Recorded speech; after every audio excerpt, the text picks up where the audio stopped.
Hi, this is Sive Morten with the daily update on EuroFX. I post my exclusive market overviews with the key political and economical events, charts and important levels on the ForexPeaceArmy.com forums weekly.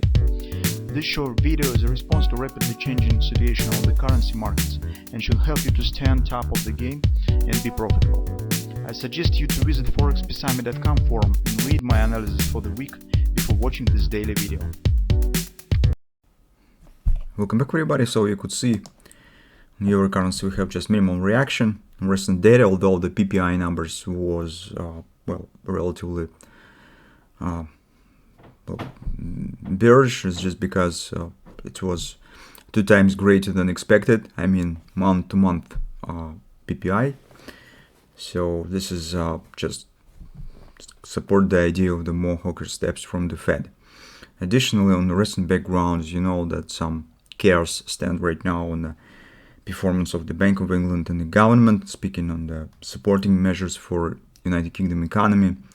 So they are really outstanding. So we will take the brief look at it in our weekly report, because the situation that we have currently in the United Kingdom economy, speaking in particular about the bond market, that's really a bit dangerous precedent. So it might shift and spread over the European Union's bond market and the United States. Actually, yesterday, Janet Yellen already said that she's a bit worried about the liquidity on the Treasury bills market.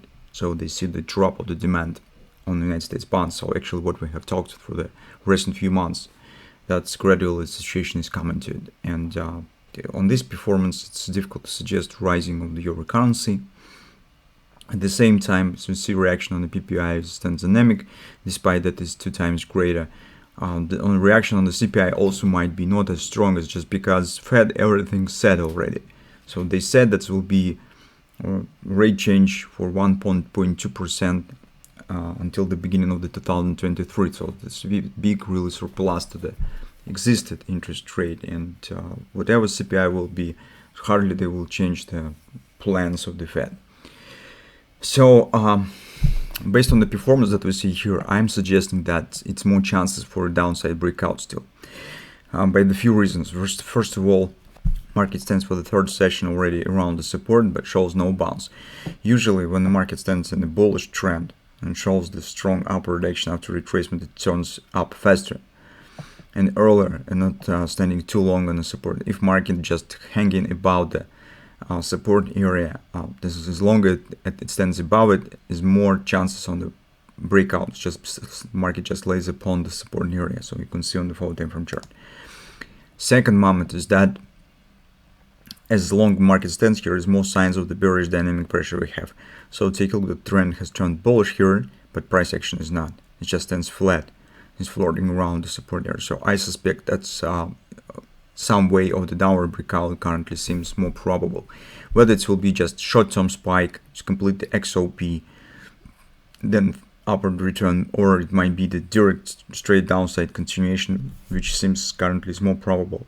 But with this performance currently, since we haven't got any patterns that we talked about recently, so it's potential bullish patterns have not been formed. We do not have the butterfly, we don't have a double bottom, hand short, something of that turn. So just flat standing, and if you take a look at our chart, market actually is breaking the lower border of this consolidation that was standing yesterday. It was valid. Currently market is already trading below it. So all this stuff looks for me bearish, and if you do not want to take the short position, at least trying to stay aside from taking the long by far. So because market starts looking really heavy at the eve of the CPI report. If you're ready to take a bit more risk for trading, you could use stop sell order. So because we expect important data release, placing the stop somewhere near these lows, stop entry, not the stop loss order, but stop entry order, could let you to get the good trade if market indeed will show the direct straightforward downside breakout. But this is a bit, well, this scenario carries a bit more risk and not suitable to everybody, so think twice before using it. But in the current circumstances, it provides a bit great risk, but reward for this trade also might be significant, because in the case of the strong breakout, this will be really strong downside action probably. So that's actually all things that we could discuss on euro currency. So let's keep watching what will happen on the CPI report.